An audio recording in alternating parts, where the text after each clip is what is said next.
paz do Senhor, meus irmãos, que a graça e a misericórdia do Senhor seja com você, com a sua família.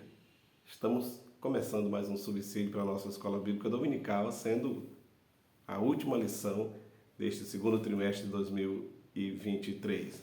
Estivemos todo o trimestre estudando esta lição muito importante para todos nós, para a nossa família, né?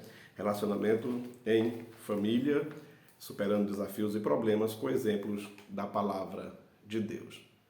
Você que esteve na escola dominical durante todo esse trimestre, parabéns, professor, aluno, continue nessa garra, nesse esforço, aprendendo e ensinando a palavra do Senhor Jesus. Uma bênção poder estar na casa de Deus, compartilhando saberes e conhecimentos na escola bíblica dominical.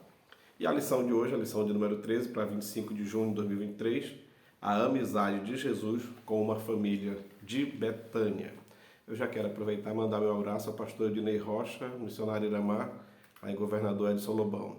Também ao pastor José Batista do Bonfim, família e toda a igreja lá em Lajeado Novo, também no Maranhão. Que Deus abençoe ricamente.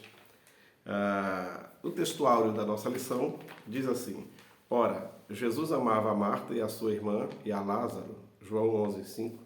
A verdade prática diz: dentro da família, a amizade com Cristo evoca comunhão, conselho, simpatia, reciprocidade nos relacionamentos.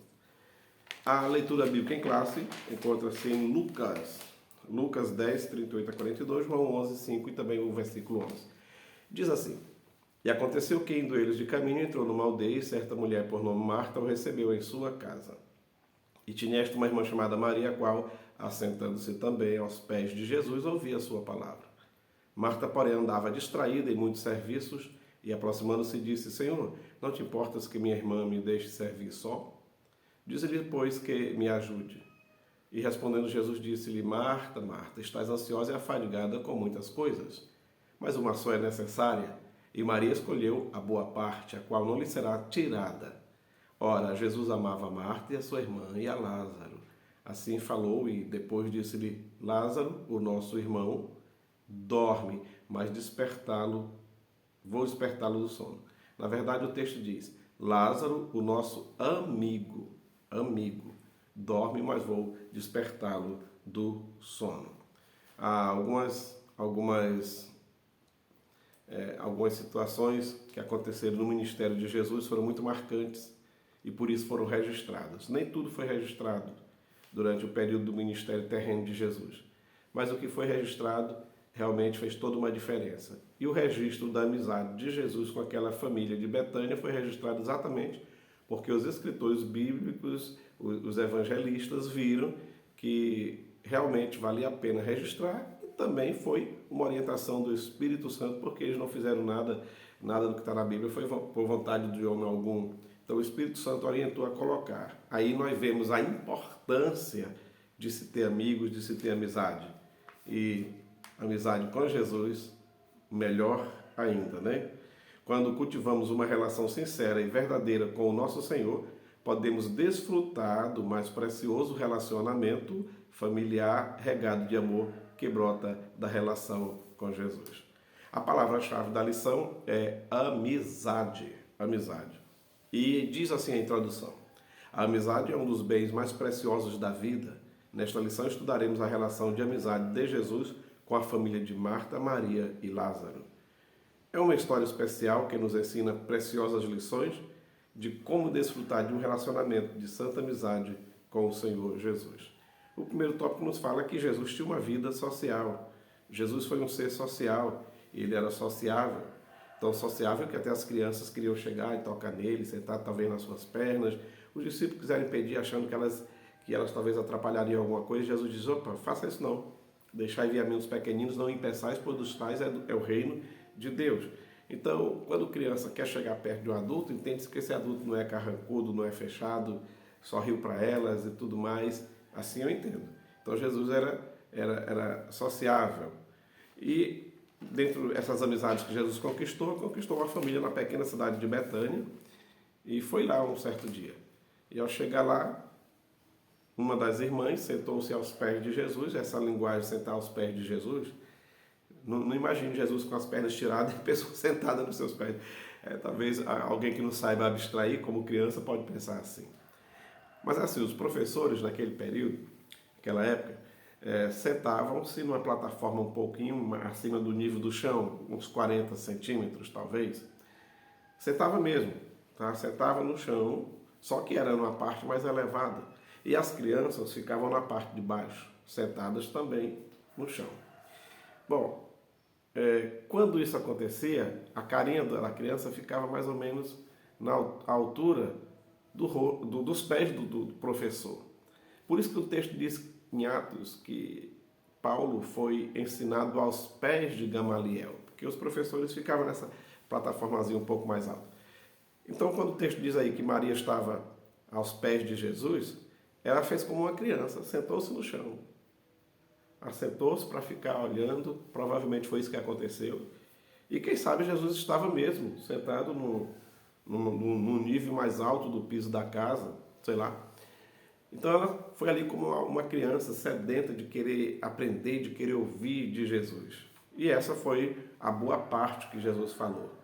Não que Jesus estava dizendo que o trabalho, o labor de casa não tem valor. Tem, mas a casa está aí todo dia, as louças estão todo dia, está todo dia as coisas, não acaba serviço na casa. Mas Jesus não estaria lá todo dia. Então tinha que aproveitar, e Marta não estava aproveitando. Era esse o sentido apenas, e não que ela não devia fazer as coisas de casa. Em Jesus, cada membro da família deve ser ativo nas tarefas domésticas, sem, contudo, esquecer-se do necessário, que é a prioridade espiritual. E melhor do que trabalhar para Jesus, é trabalhar com Jesus. Que quando a gente trabalha com Jesus, o trabalho rende, dá tudo certo, e a gente faz as coisas conforme a vontade de Deus. Seguindo aqui, o texto do do tópico 3, lições que aprendemos com a amizade de Jesus. Primeiro, uma história de amor. Jesus é aquele amigo amoroso. Mais do que leal, ele é fiel. Porque amigo leal é leal nas coisas boas e nas coisas ruins. Ele é leal ao amigo. Mesmo que o amigo faça o que não presta, ele continua sendo leal. Jesus é mais do que leal. Ele é fiel. Ele é fiel. Há uma diferença entre lealdade e fidelidade, certo? E então, Jesus amava aquela família. E quando Lázaro morreu, Jesus chorou e disse, vamos lá, vamos acordar o amigo Lázaro. E com essa atitude de Jesus, todos viram que realmente a amizade era sincera. E falando em amizade sincera, quantos amigos sinceros mesmo, sinceros você tem? Nas redes sociais a gente tem 2.000, 3.000, 5.000 amigos até mais. Seguidores e tudo. Mas quem é um amigo mesmo? Dá para contar nos 10 dedos das duas mãos? Talvez não dá para contar em uma. Amigo mesmo que você pode contar com ele de manhã, tarde, de noite, no sol ou na chuva, em qualquer situação, contar teus problemas, contar teus segredos e confiar porque sabe que ali é amigo. Talvez não dê 5, mas a gente precisa ter amigos. Não interessa a quantidade. A gente precisa ter bons amigos. Amigos são a família que nós escolhemos. Nós não escolhemos pai, nem mãe e nem os filhos. Não escolhemos. Agora, os amigos, nós escolhemos. É a família que a gente escolhe. Escolha bem seus amigos, tá? Escolha bem. A nossa família deve ser o ambiente em que a nossa vida com Deus seja potencializada, a fim de que a nossa vida social seja produtiva e abençoada. Então, no âmbito familiar, a comunhão com Deus, a leitura da palavra, a oração, o servir ao Senhor. É no âmbito familiar que isso deve ser enfatizado de maneira mais contundente. A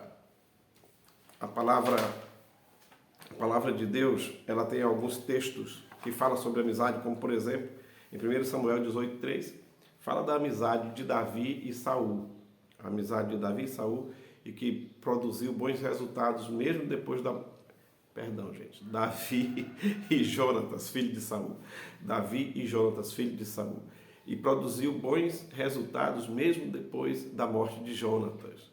Um dia Davi já estava no trono e lembrou da família de Saul e procurou saber se não tinha alguém. E aí disseram, não, tenho filho de Jonatas. Ah, tá. E ele lembrou do compromisso que ele fez com Jonatas ainda em vida e tal e tal. E aí ele foi lá, buscou o rapaz, você sabe, quem conhece a Bíblia sabe da história, o rapaz tornou-se um comensal de Davi, sempre estava à mesa no Palácio Real. Davi honrando um compromisso que fez com um amigo que já havia morrido, mas ele estava honrando, certo? Davi e Jonatas. Provérbio 17:17 diz, em todo tempo ama o amigo. Aí na hora da adversidade você terá um irmão. Ainda em Provérbio 18:24 diz, há amigo mais chegado do que irmão. Existe amigo mais chegado do que o irmão. Então não se contente em apenas ser servo de Cristo. Procure evoluir mesmo para amigo. Abraão foi chamado de amigo de Deus, não apenas servo de Deus. Ser servo de Deus já é muito bom. É muito bom servir a Deus. Agora, servo não recebe segredo. Não se conta segredo para servo. Servo apenas executa a tarefa, faz o trabalho para o seu Senhor. Mas é o amigo que ele diz, vem cá, eu tenho algo para te contar. Talvez alguém diga, pai, mas Deus nunca falou comigo e tal, Deus não me revela nada. Talvez você está na categoria só de servo ainda, precisa evoluir aí, crescer no relacionamento para chegar a ser amigo de Deus.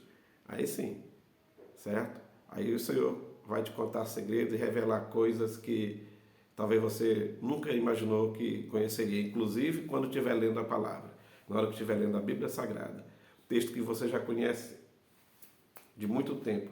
Deus vai abrir teus olhos e entendimento. No momento que você se tornar mesmo amigo de Deus. Aí como é que eu faço para ser amigo mesmo? Bom, Jesus disse, vós sereis meus amigos se fizer o que eu vos mando. Estamos mesmo fazendo aquilo que Jesus manda? Enquanto a gente não fizer como ele manda mesmo, a gente não é amigo de verdade, ainda de Cristo, certo?